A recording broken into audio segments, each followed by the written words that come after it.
kamar yadda ya zo a aya. Su ma da labaran nan da aka faɗan ta tsine ai so aka da a saka su a ciki 1980 aka ce duk yan fagen nan da kake gani masu gemun nan waye duk su ma aka zo aka caccafke su aka zuba su a mota aka tafi da su. In wannan zai baka labarin wahalar da suka sha sai ka tausaya masu. الثالثة والستون الرابعة والستون رميهم إياهم بانتقاص دين الملك. sannan su jefe su da cewa suna tauye addinin sarki sai je su zuga mai mulki suna fa zagin karan kai daɗi. Bas ai kaga in suka zo fa da su in kowa ya gaishe ka a durƙushe su sai su ce za su miƙa ma hannu. Wannan ba reni bane. Ba reni bane. Akwai wata rana da wasu ka ba mu shawara wasu 'yan fada suka ce wai ku me yasa ba ku zuwa fada ku gaishe da sarki? Muka ce mu durƙusan nan ne ba masu. Suka ce ba da koda yaushe ake durƙusan ba ku zauna ko kuma a kama kujera ku zauna. Muka ce a to haka ne za mu je. Da haka muka shirya da Sheikh Abba Koki da Malam Ja'far da ni da waye muka sanar cewa za mu zo mu gaishe da sarki. Aka gayya ko daga gadon kaya aka ta wannan jin wasu daga cikin ku suna ci. Aka yi gayya daga gadon kaya muka taho gidan sarki. Muka zo fada sha suke ga sunan Allahu akbar.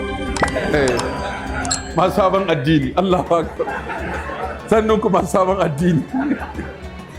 Dama wani ya gaya mana ya ce to kafin ku iso a sassallamu manyan saboda ka ku sha zagi. Duk manya-manya muka sassallame su.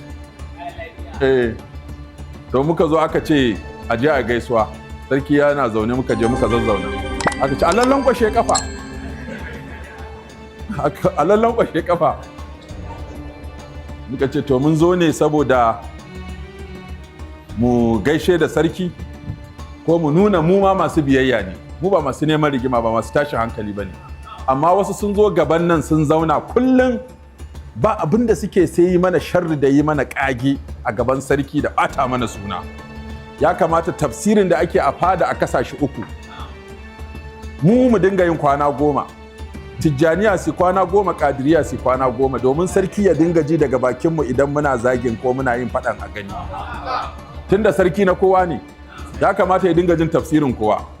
Amma ba za a ba wata ƙungiya ko wani ɓangare suna tafsiri kullum suna mana sharri ba. Sannan a fadan nan ta sarki malaman nan da suke zaune ba mu yarda da su ba a ƙara ɗaya a cikin mu ma a dinga yin zaman da mu dinga jin me ake yi. Muka gama jawabinmu sai wanda daga cikin malaman fadan ya karɓa. Haba ya dira kanmu ya yi ta yi ya yi ta yi ya yi ta yi ya yi ta zaginmu ya yi ta zaginmu sai da sarki da kansa ya ja amawal ya ce ya isa haka. Wallahi sarki ya ja amawal ya ce ya isa haka.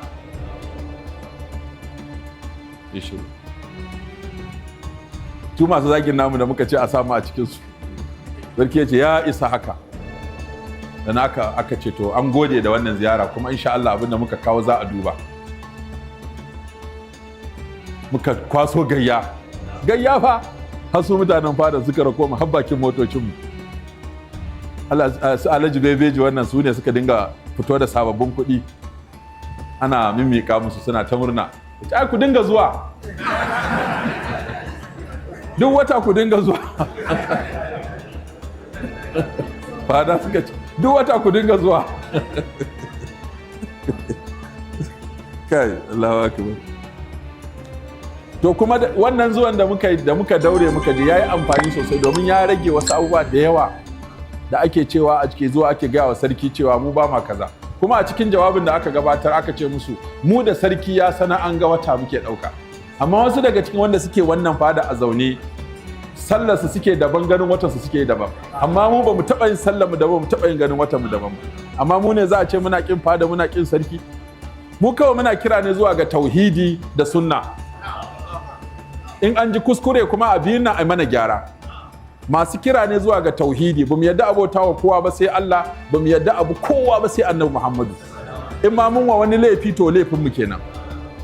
In kuma an ji kuskure a da'awar mu ta tauhidi ko da'awar mu ta sunna to ai karatu ne a gyara mana. A shirye muke mu karɓi gyara, mu ɗaliban ku ne, mu almajiran ku ne. An ji gyara a wa'azinmu da na kira zuwa ga kitabu da sunna ko ba taba ji mun ce wani ya dau makami ba taɓa ji an ce a kai wani hari ba mu taba cewa akai hari wani masallaci ba mu taba cewa je a kashe wani ko a daki wani ba amma mu kullum akai mana hari can a buge mana can a kona mana masallaci can a sassare mu a can. Muka kawo misali abin da ya faru a Gwandu, aka je aka sassare mu. Muka kawo abin da ya faru a Kofar Wambai, nan ma aka je aka sassare mu, haka yanke ma wani naman nan.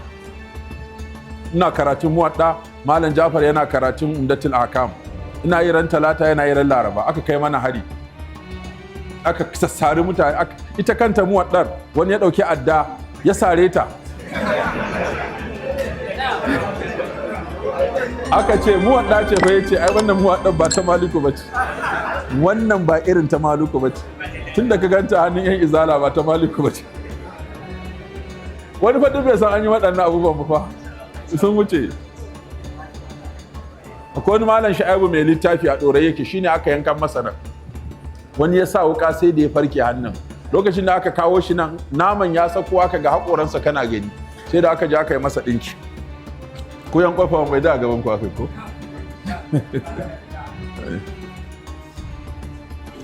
Ina zaune karfe ranar da za a fara karatu, kawai sai ga Alhaji Yusuf Fante ya zo gida na rijiyar lemo, sai ce min yau fa ba karatu. Ce ya ba karatu, ya ce ai ba karatu. Alhaji ba karatu, ya ce ai ka san ana ba mu mobile biyu, mota ɗaya ta tsaya ta nan, mota ɗaya ta tsaya nan. To yau na je kwamishina ya ce ba za a bayar ba, to na san akwai wata fitina a ƙasa. Mobile biyu suke gadi mu muke karatu a ƙofar mu. Mota biyu, ɗaya mota tana nan bakin ƙofa, ɗaya tana can.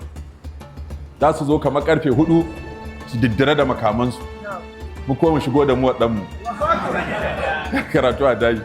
Da wannan ranar sai kwamishina ya ce masa gaskiya ba za a ba da tsaro ba. Tun da ya ji an ce ba za a ba da tsaro ba, akwai wata fitina da gwamnati ta shuka a lokacin. To sai ya zo ya ce min yau kaka je, yau ka. Aka nace sai na je, sai ya taso ya je har rijiyar lemu, har gidana. Aka ce ma Alhaji Yusuf yana sallama, ce to har gida. Ce ai yau ba za a yi karatu ba,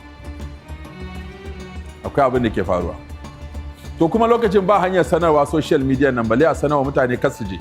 Mutane duk sun kama hanya sun tafi, duk an tafi, an kowa dama unguwa ake zuwa, cika ake. Ashe an tanadi makamai, addina da gariyo da sanduna da gatura da gorori, an kawo su an jijjibge cewa duk wanda ya kashe ɗan izala ɗaya ga ladansa. Aka ba mutane ƙwaya suka sha suka fita hayyacinsu. Ina aka farwa mutane. To kun ga abin da malam ya faɗa ɗin nan yana cikin abin da ake yi. Ramihum iyahum binti qasidin maliki.